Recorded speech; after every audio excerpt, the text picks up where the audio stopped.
We have this 150 plus page document that has come out in regards to January 6th. New information that clearly shows, in my opinion, that Donald Trump broke the law, and certainly Jack Smith would agree with me, that Donald Trump was willing to and did break the law because he wanted to remain in power. Andrew Weissman is a legal analyst, and I wanted to play for you his legal breakdown on what this new document entails. Direct evidence against the former president. Conversations directly with him by lawyers and by Mike Pence himself. At one point, one of the lawyers tells him that there is no proof of any fraud that would be outcome determinative. That claim to the otherwise, or he uses an expletive, says it's BS. He has recounted conversations with Pence himself, describing that the claims of election fraud that the president is making are not true. So this is direct evidence. There also is direct evidence of the president saying, I don't care about the details. I don't care that we would lose in court. And when he's warned that there would be violence on page 8 of the filing, when he's warned that if he continues this, that there could be violence, he says, make them riot. That's a quote. Make them riot, do it. Those are quotes from the submission in terms of the cavalier attitude of the former president in connection with the anticipated violence. And we all could see on January 6th exactly what happened and the violence that ensued. Sure, unless you're a huge MAGA supporter wearing the blinders, we know what took place on January 6th. We know that January 6th doesn't happen. If not for Donald Trump lying over and over again, he still does to this very day, that he won the election in a landslide. People died that day. Officers died in the days and months after. We know that 140 officers were injured that day. But he calls those people who beat police officers with their own batons patriots and hostages. How complicit can you be? How can you not put at least some responsibility on Donald Trump for why January 6th happened? And we're also learning that when they were chanting, hang Mike Pence, when they were wanting to treat Mike Pence like they treated Saddam Hussein in Iraq after he was captured, Donald Trump said, so what? It's quoted in this document that Jack Smith put out and is now public. The judge allowed it to become public. So if you don't remember what took place on January 6th, you don't remember the sounds and what Donald Trump said on that day, what it sounded like from dispatch, from Capitol Security that day, have a listen to this. We will never give up. We will never concede. It doesn't happen. You don't concede when there's theft involved. And after this, we're going to walk down, and I'll be there with you. We're going to walk down to the Capitol, because you'll never take back our country with weakness. You have to show strength, and you have to be strong. It does look like we're going to have an ad hoc march stepping off here. There's a crowd surge heading east. Mike Pence, I hope you're going to stand up for the good of our Constitution and for the good of our country. And if you're not, I'm going to be very disappointed in you. I will tell you right now.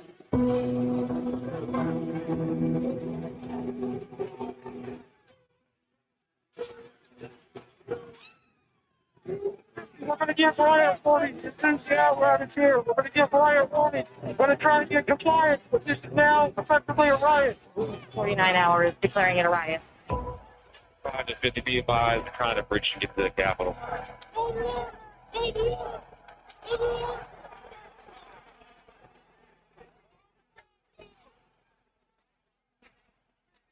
Breach of the Capitol! Breach of the Capitol to the upper level!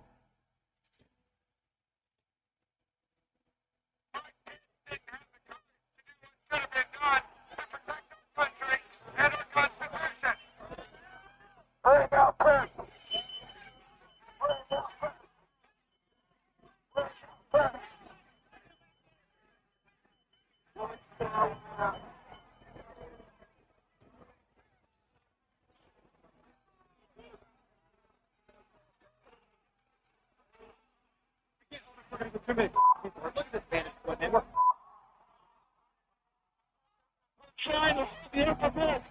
We're China, have the alphabet down. All the House members, they're all walking over now to the tunnel. We need to move down. Copy. If we lose any more time, we may lose the ability to leave. So if we're going to leave, we need to do it now. We lost the line. We lost the line. All MPD, get back. All MPD, get back at the alphabet. H208 with 4 members. The door's barricaded. There's people flooded the hallways outside. We have no way out. Officers still remaining on the House floor. So we have secured the members on the other side. Copy.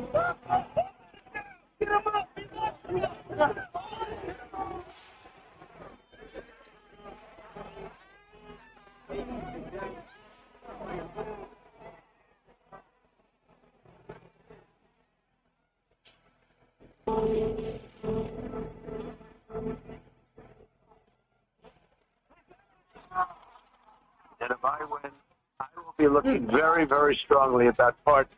And I mean full pardons with an apology to the many, an apology.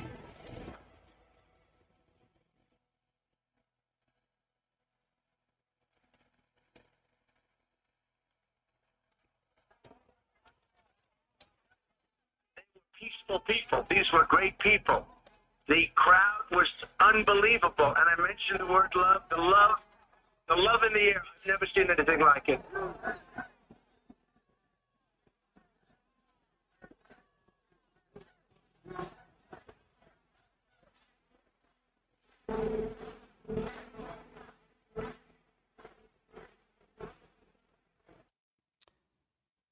The sounds of what took place and the statements that Donald Trump has made that day and days, weeks, months, even years after. January 6th was not a tourist visit. People died that day. A woman was trampled on the steps. Ashley Babbitt was shot because she was an imbecile who was brainwashed, just like so many others that were there that day, and it's a very sad story. Brian Sipnick died the next day, and there are still deniers out there that say his death the next day had nothing to do with what happened the day prior. Those people are also idiots. Several officers committed suicide months later. Their families said they were never the same since that day, and they changed. And my heart goes out to them, families and friends. That day is not a day that shed this country in a very good light. That day does not happen if Donald Trump isn't lying about the 2020 election.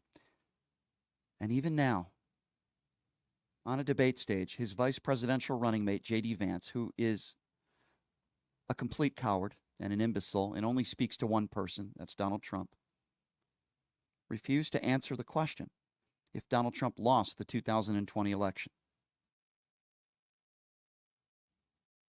Make no mistake about it, this report that came out, bombshell after bombshell. If you don't believe me, there's plenty of others, legal analysts, including Harry Litman.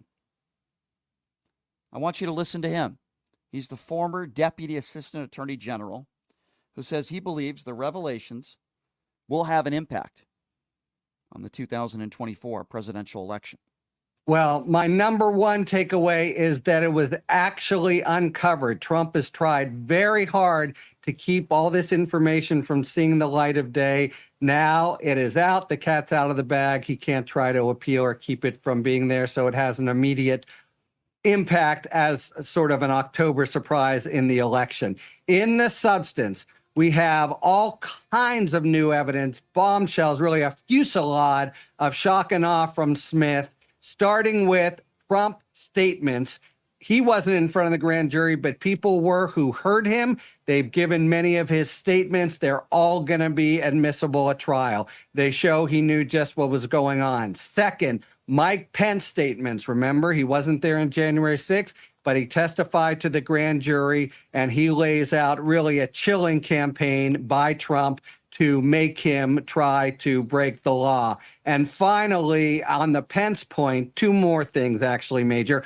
We know that when Trump, and it's the evidence is there on page 75, when Trump was saying to the crowd, Mike Pence has to do the right thing, he already knew Pence had decided against it, meaning he knew the crowd would be completely riled up when they found out that Pence wasn't going to do it. Finally, the issue on law. Does Pence evidence come in? The argument here by the special counsel on page 90 of the brief is it should come in because Pence is basically acting in this exchange as the head of the Senate rather than as Trump's sort of second in command. And that's the argument why it fits in the Supreme Court's rubric. There you go.